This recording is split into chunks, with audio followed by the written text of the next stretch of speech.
See, I'm not one of these people who's worried about everything. You got people like this around you. Country's full of them now. People walking around all day long, every minute of the day, worried about everything. Worried about the air, worried about the water, worried about the soil. Worried about insecticides, pesticides, food additives, carcinogens. Worried about radon gas, worried about asbestos. Worried about saving endangered species. Let me tell you about endangered species, all right? Saving endangered species is just one more arrogant attempt by humans to control nature. It's arrogant meddling. It's what got us in trouble in the first place. Doesn't anybody understand that? Interfering with nature. Over 90%, way over 90% of all the species that have ever lived on this planet, are gone. They're extinct. We didn't kill them all. They just disappeared. That's what nature does. They disappear these days at the rate of 25 a day. And I mean regardless of our behavior. Irrespective of how we act on this planet, 25 species that were here today will be gone tomorrow. Let them go gracefully. Leave nature alone. Haven't we done enough? We're so self-important. So self-important. Everybody's going to save something now. Save the trees, save the bees, save the whales, save those snails. And the greatest arrogance of all, save the planet. What? Are these fucking people kidding me? Save the planet? We don't even know how to take care of ourselves yet. We haven't learned how to care for one another. We're gonna save the fucking planet? I'm getting tired of that shit. Tired of that shit. Tired. I'm tired of fucking Earth Day. I'm tired of these self-righteous environmentalists, these white bourgeois liberals who think the only thing wrong with this country is there aren't enough bicycle paths. People trying to make the world safe for their Volvos. Besides, environmentalists don't give a shit about the planet. They don't care about the planet. Not in the abstract, they don't. Not in the abstract, they don't. You know what they're interested in? A clean place to live. Their own habitat. They're worried that someday in the future they might be personally inconvenienced. Narrow, unenlightened self-interest doesn't impress me. Besides, there is nothing wrong with the planet. Nothing wrong with the planet. The planet is fine. The people are fucked.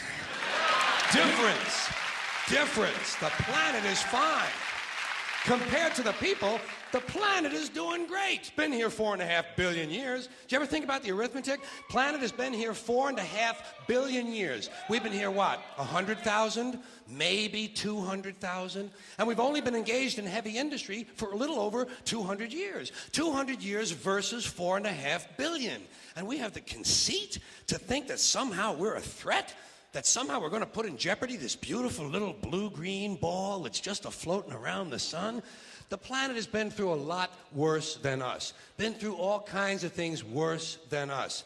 Been through earthquakes, volcanoes, plate tectonics, continental drift, solar flares, sunspots, magnetic storms, the magnetic reversal of the poles, hundreds of thousands of years of bombardment by comets and asteroids and meteors, worldwide floods, tidal waves, worldwide fires, erosion, cosmic rays, recurring ice ages, and we think some plastic bags and some aluminum cans are going to make a difference?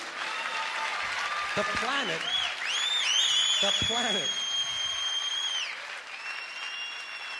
planet isn't going anywhere. We are. We're going away. Pack your shit, folks. We're going away. And we won't leave much of a trace either. Thank God for that. Maybe a little styrofoam. Maybe. Little styrofoam.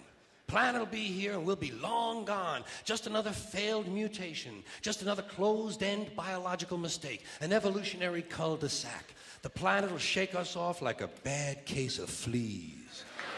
A surface nuisance. You want to know how the planet's doing?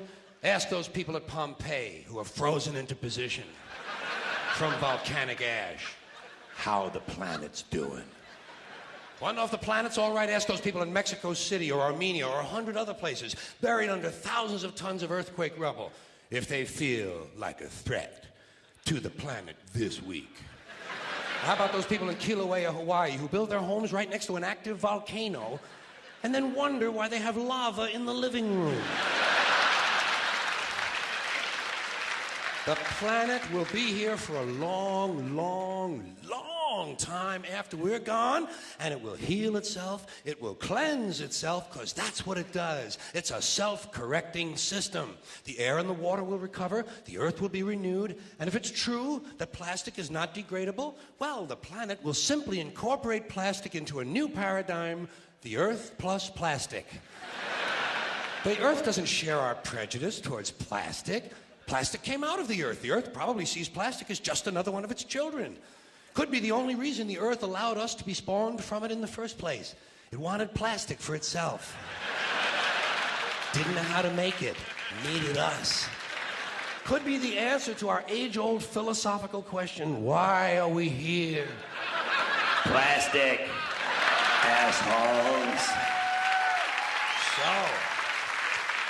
So, the plastic is here, our job is done, we can be phased out now, and I think that's really started already, don't you? I mean, to be fair, the planet probably sees us as a mild threat, something to be dealt with, and I'm sure the planet will defend itself in the manner of a large organism, like a beehive or an ant colony can muster a defense. I'm sure the planet will think of something. What would you do if you were the planet trying to defend against this pesky, troublesome species? Let's see, what might... viruses. Viruses might be good. They seem vulnerable to viruses.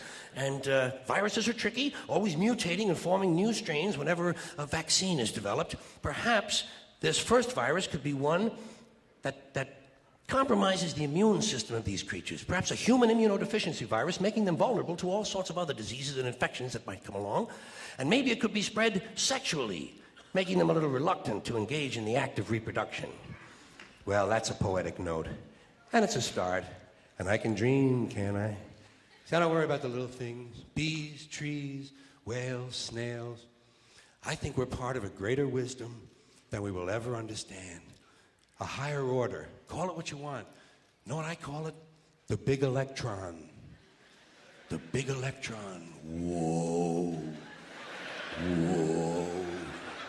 Whoa. It doesn't punish.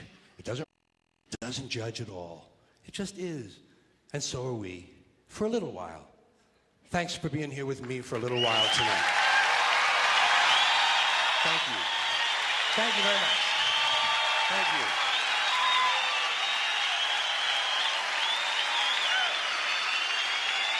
Thank you.